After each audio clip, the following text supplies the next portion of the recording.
My topic for today is about trusting God in the journey.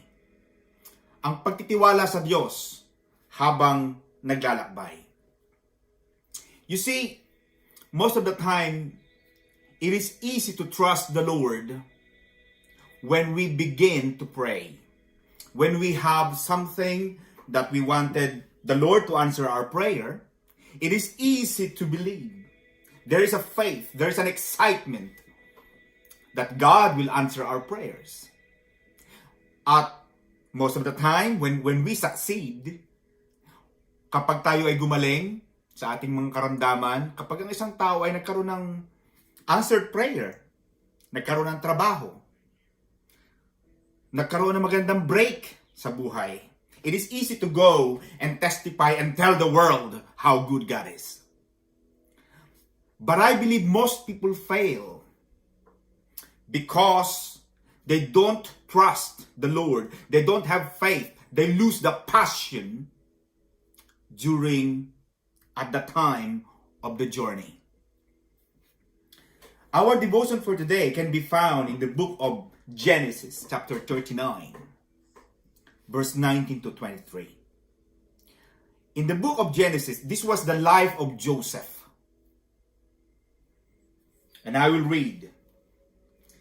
In verse 19, when his master heard the story, his wife told him, "These are the things your slave Joseph did to me." Joseph was accused of raping the wife of a chief, yung boss ni Joseph. He was furious, the husband, and had him thrown into prison where the king's prisoners were confined. So Joseph was there in prison, nakulong sa bilangguan si Jose. But in verse 21, but the Lord was with Joseph and extended kindness to him. You see, it is good for us to have God on our side. Despite of Joseph being accused falsely of things he did not do. But in verse 21, the Bible is clear. It says, the Lord was with Joseph. And the Lord was kind to Joseph. He granted him favor. Nagkaroon ng pabor ang Diyos kay Jose. In the eyes of the prison warden, yung pinaka-hepe ng bilangguan, nagustuhan niya si Jose. Because God was with Joseph. The Lord was with him. The Lord was with Joseph. And the Bible is clear. The Lord made everything he did successfully. Lahat ng ginawa ni Jose ay nagtagumpay. Lahat ng hawakan niya ay nagtagumpay because God was with him. It is easy to trust the Lord at the end. But the journey, God never promised that we will reach the promised land, so to speak, without the enemies. He never promised. Meron tayong kanta na, He never promised that there will be no rain. He never promised that there will be no sorrow and pain. He never promised that there will always be sunshine. Pero ano ang pangako ng Panginoon, kapatid? Ang pangako ng Panginoon sa iyo ay, He will always be with you until the end of the world. He will be with you until the end of time. When you have that kind of principle, when you have that kind of understanding, na kasama mo ang Diyos up to the end, hanggang sa dulo, sasamahan ka ng Panginoon, hindi ka matatakot. In 1 Peter chapter 4, it says, "Beloved, think it not strange concerning the fiery trial, which is to try you.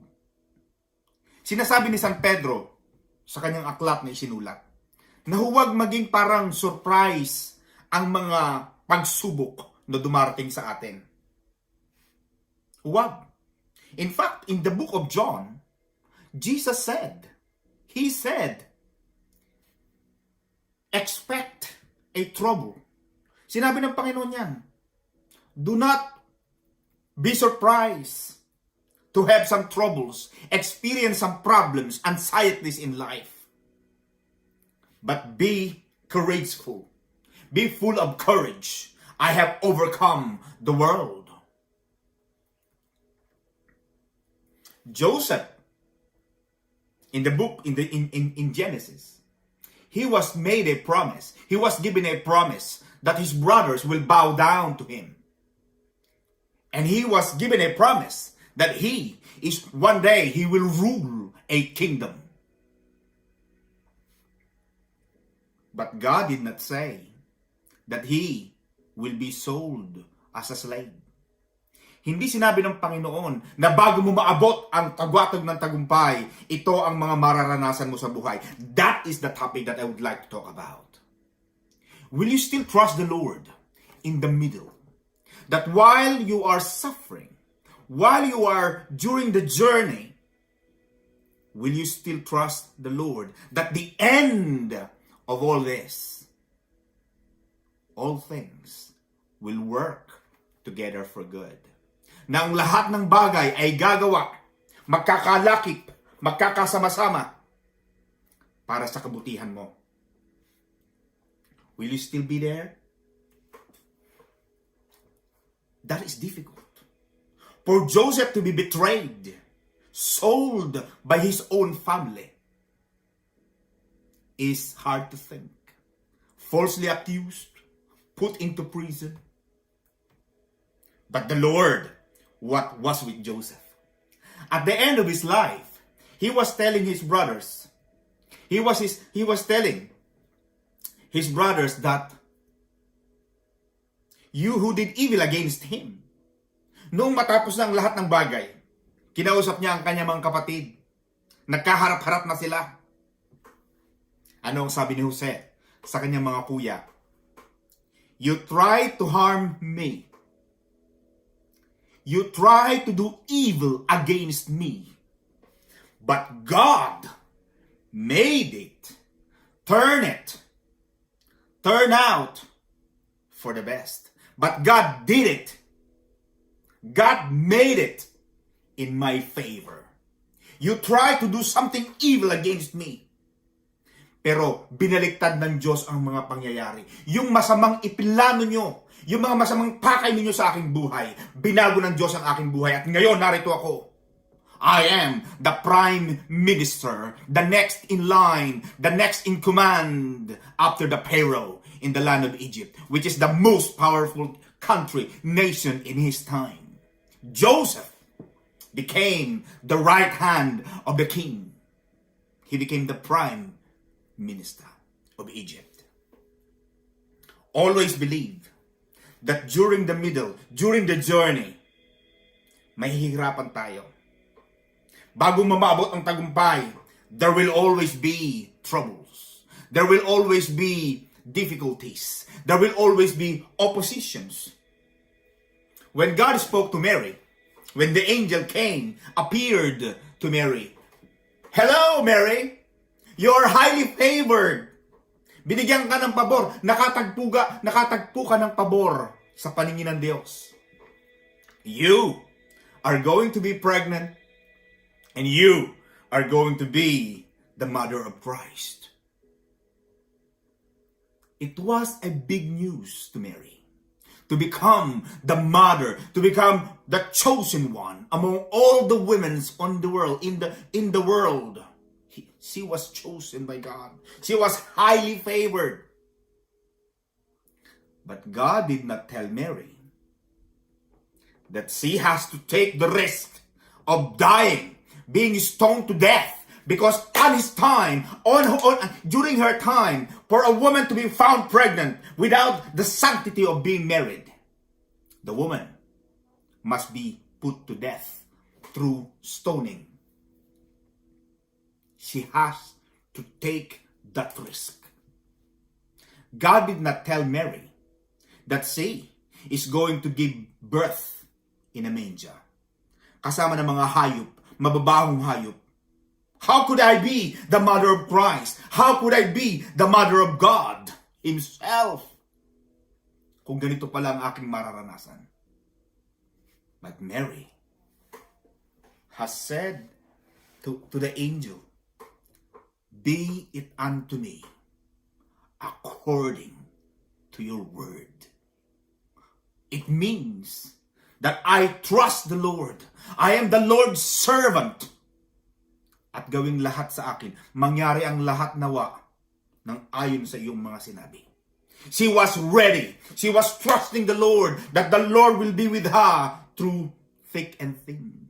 That each step of the way, God is going to protect her. That is the problem. Kaya nga sabi sa Biblia, we have to walk by faith and not by sight. Kailangan magkaroon tayo ng pananampalataya at pananalig. Even in this middle of coronavirus pandemic, I still believe that God is doing something behind the scene. He is still on the throne. We still have to keep believing that God is doing something good behind the scene, and He is going to make a way where there seems to be no way. We walk by faith. Tayo ay lumalakad sa pananampalataya, hindi sa ating mga nakikita. That is one of the greatest characters of being a Christian. We trust the Lord in the journey. Na habang tayo ay lockdown, naniniwala tayo na darating ang panahon, darating ang isang araw, na tayo ay babalik muli sa isang normal na pamumuhay. God has not brought you this far in life to fail you. Hindi ka dadalhin ng Diyos sa buhay na ito ngayon upang ikaw ay biguin lamang. God is good. You have to trust the Lord in the journey. David was promised to be a king. He was anointed by Prophet Samuel to be the next king, to replace King Saul. At the age of 12, and some scholars said he was 15. But David has to wait for 15 years. God did not tell David that there will be a giant Goliath coming against him. God did not tell David of the difficulty that he has to face before he can become the king sitting on a throne and leading Israelites for 40 years. But David understood the principle that he had to trust the Lord in the journey. Maraming pagsubok, maraming mga balakid. Pero tandaan mo kapatid, that when there is a Goliath in front of you, when there's a giant in front of you, always think that you are the next King David on the throne. Kaya ayaw ng dyablo na makita mo ang magandang buhay. Ayaw ng dyablo na marating mo ang iyong tagumpay. Kaya magpapadala siya ng mga higante, mga taong maninira sa iyo, mga taong ayaw maniwala sa iyo, mamaliitin ka. They will tell you, you cannot do this, you cannot do that. They are giants. There will always be problems in every endeavors in life. Laging may balakid yan. Pero always see that God is with you. But sometimes, we have to understand, there is a reason why God doesn't want us to see what will happen in the journey. Habang tayo ay naglalakbay, hindi pinapakita ng Diyos yan. Bakit? Kasi pag nakita mo ang sasabanain mong mga hirap, baka umurong ka. Baka mawalan ka ng gana. baka lalo kang maunsyami. But God is showing you the end. But in every success, there will be struggles. Sabi ko nga, I was reading the life of William Shakespeare, one of the greatest world-renowned writers of all time. The writers of many books, To Be or Not to Be. Marami sa mga sinulat. Michelangelo, one of the greatest painters of all time. But you see these people, these successful people, what they say. People see the outcome of our endeavors. Nakikita ninyo ang aming mga ginawa, ang aming mga isinulat, ang aming mga naipinta. But William Shakespeare said, "You have never seen our wastebasket. There are many times we were turned down. There are many times we were rejected. Kaya, sometimes we never see. When you see people who are successful, who are on the top of their game, who are there leading, na mga mayayaman na nasa ganito mga matataas na posisyon, and sasabihin mo sa kanila, buti ka pa, at nandyan, these successful people will laugh and say, akala ng mga tao ay tagumpay na tagumpay, at maganda palagi ang buhay. Pero we never know what problems, what pains. Hindi natin alam kung ano ang mga dinaanan nila sa buhay upang marating nila yon. Kaya minsan, magpasalamat ka kung nasaan ka ngayon.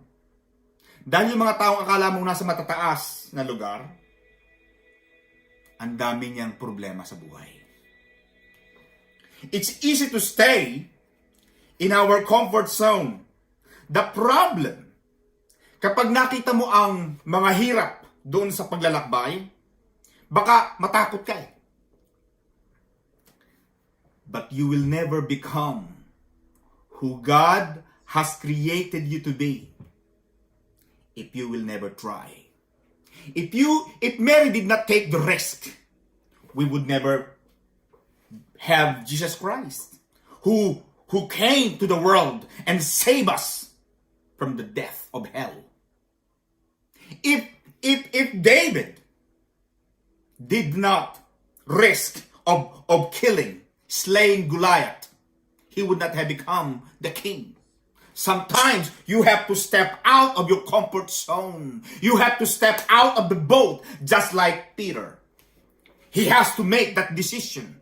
One-time decision. He could see that there's a big sea. He could see that there is an opportunity for him to sink. Malunod. But there is an opportunity for him to walk on the water. There is an opportunity for him to become the very first man to stand with the creator of the universe, with Jesus on the water, without anything. So Peter took that risk. He made that decision that I will step out of the boat. I will come out of my comfort zone so that I become God what has created me to be. And I'm encouraging you, mga kapatid, to take the risk. Just like God said in 1 Chronicles. God, you have to pray that God enlarge your territory. That God lengthen your cords, lengthen your curtains. Do not be afraid. You only walk in this life once. Isang beses ka lang lalakad sa daigdigang ito. At sabi ko nga, mga kapatid, don't die with all your talents, with all your gifts, with all your abilities with you. When you go back to your Creator, you will say to Him that everything that He has given you have been used. Don't stay in your comfort zone. There was a story about a caterpillar. You see, a boy saw a cocoon yung isang cocoon.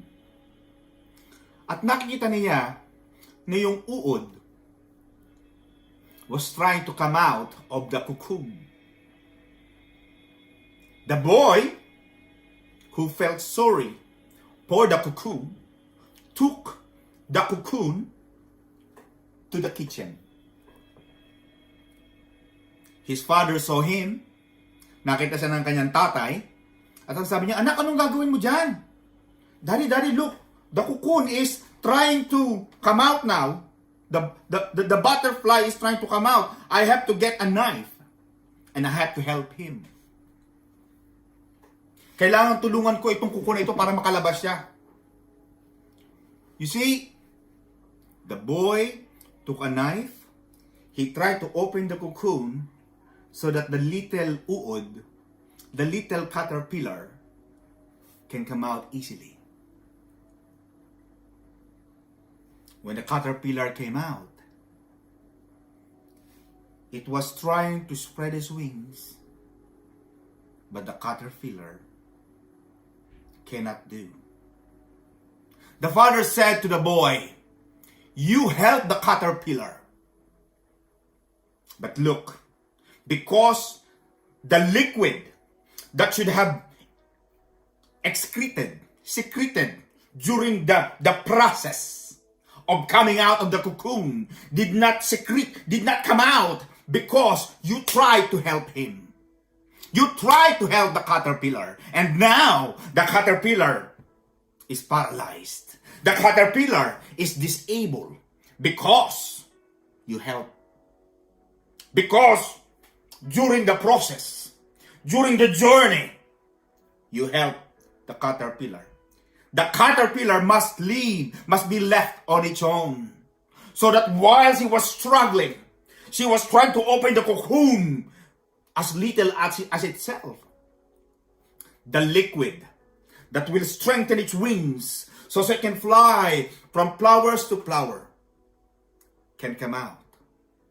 But you have deprived this little caterpillar of that opportunity to fly and explore the different gardens that she could have become one of the most beautiful caterpillars that she could ever be. And you will appreciate as well in the same context that God may not be helping you. You will think sometimes that God is not there. But always believe that there is a reason that you have to trust God, that in the middle of the journey, God is still with you. He is carrying you at the palm of His hand. You have to believe Him that He will never leave you. He will never forsake you. God never promised the Israelites that there will be a walk in the park as they travel to the promised land. The promised land, as the Bible is clear, the promised land is a land where milk and honey flows. Gatas at pulot, normal, natural na lumalabas sa lupang pangako. But the promised land comes with a price. And we can see the Bible, that the promised land is where the Anakites, the giant-like people, live. And for the Israelites to take over, to take the control of the promised land, they have to fight the Anakites. But in the middle of the journey, which took them 40 years, 40 taon na paglalakbay. Nagutom sila, nagpadala ang Diyos ng mana, na parang isang tinapay, mana, M-A-N-N-A. Nagutom sila, gusto nila makakain ng karne, yung hangin, idinirect ng Diyos sa direksyon na kung nasaan sila, upang ang mga pugo, yung quail, ay mapunta doon. Milyon-milyong mga quails, mga pugo ang nahuli, mga ibon ang hinuli at kinain ng mga Israelites. What about Moses? When the Lord gave Moses the go signal to lead the Israelites out of Egypt, out of 400 years of bondage. When the Israelites were coming out, the Pharaoh changed his mind. Take back the Israelites. Moses saw that they are at the end, dead end. That the only thing that he saw was the Red Sea. But God, in the middle of the journey, God divided the Red Sea so that the Israelites can get through. Nung nauuhaw sila, wala silang mainom sa disyerto. Ano sabi ng Panginoon? I will give you water out of a rock. Sa isang bato, nagkaroon ng tulo ng tubig. At halos 1,000,000 mga Israelita ang nakainom at nawala ng uhaw. During the night, madilim, ang Diyos ay kasama nilang naglalakbay sa pamamagitan ng isang haliging apoy upang maging tanglaw at liwanag sa kanilang mga hakbang. And during the day, God is a pillar of cloud that every time it stops, the Israelite has to stop. God never left the Israelites. In the journey, He was always there. And I still believe, mga kapatid, that if God was the same God as we serve today, because that's what He said, the Lord that we serve is the same God as yesterday, and the same God as we have today. Isang totoong Diyos na hindi kailanman nagbabago, na hindi ka iiwanan sa iyong paglalakbay, na hindi ka mag-iisa. Lagi mong kasama ang Panginoon. He is the God from the beginning and the end. And in the middle, kasama mo lagi rin ang Panginoon. Kaya huwag kang matakot. Kung may mga bagyo, don't be afraid. If there's a storm and a fire of life, kung may mga apoy ng buhay, init ng buhay, bagyo ng buhay, huwag kang matakot. Because natatandaan mo, maraming mga pagkakataon sa Biblia na laging nagpapakita ang Diyos ng kanyang kapangyarihan, nagpapamalas ng kanyang katangian sa panahon ng apoy, sa panahon ng lindol, sa panahon ng mga storm. God comes out. God displays His power and glory at the time of the fire. Shadrach, Meshach, and Abednego what could be a test, could be our witness here. That when they were thrown inside the fire, dinagdagan pa ng makailang ulit ang init ng apoy upang sa pagpasok ni Shadrach, Meshach at Abednego, sila ay masunog kaagad. But the king, who was looking on the top of his throne, he could see, sabi niya, akala ko 3 ang pinasok natin. Bakit ngayon parang 4? At yung pang-4 na nasa gitna nila, parang Diyos. He looks like God. The king immediately commanded to open the fire, the furnace. When they came out, God, 3 lang sila ang pumasok, 3 lang ang lumabas. God was there in the middle of the heat. God did not leave His people. Hindi kayo iiwanan ng Diyos. Ano ang sabi ng Panginoon? I will be with you until the end of the world. I will be with you until the end of time. You have to be faithful. Don't quit. It's easy to quit in life. Tama ang sabi ni Freddy Aguilar. Ang sumusuko ay hindi nagtatagumpay. At ang nagtatagumpay ay hindi sumusuko. Always tell yourself, this too shall pass. Lilipas din ito. Makakaraos din tayo. Malalampasan natin ito. You see, when you have this kind of positivity in mind, lahat ng bagay, hindi man kaagad nagbabago. Pero mararamdaman mo, something will happen. You will feel that God is there because you spoke the word of positive energy. There was a saying, do not cut the trees in the winter. Why? Because after the winter, the summer comes and you will need a shelter. Kailangan mo yan. Don't worry about the situation that doesn't work. The problems that you think has no solution. God knows all about this. Nothing surprises Him. Sickness, pandemic, itong mga problema ito, kapatid, ito ay matatapos. Huwag tayong, hindi ito permanente, hindi ito habang buhay. Ano ang sabi ni David? Though I walk in the valley of the shadow of death, I will not be afraid. I will have no fear because God is with me. You have to move forward. Do not settle into the negativity. Magtitiwala ka sa Diyos na sa iyong paglalakbay, kasama ko ang Panginoon. Ano ang sabi ng Lord? Be still and know that I am God. Relax ka lang. Kapag may mga surprise, may mga malalaking problema, may mga alalahanin, may tumawag sa Pilipinas, nagkasakit si ganito, namatay si ganito, relax. Take it easy. No, sabi ng Panginoon, know that I am God.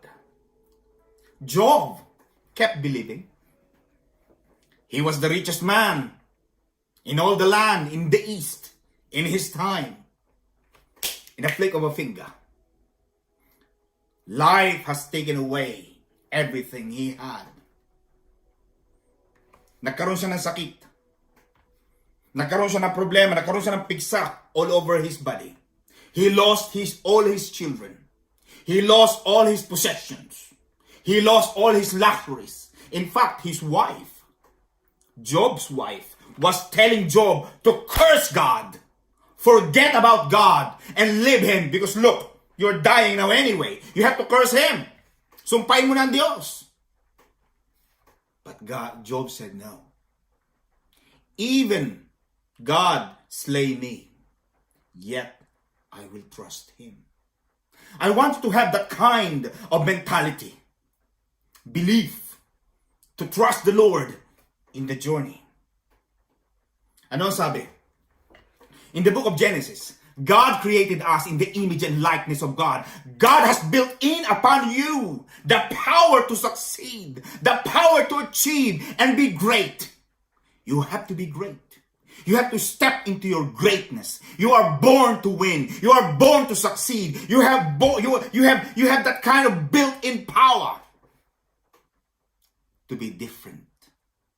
So that you, your family, our God, be proud of you.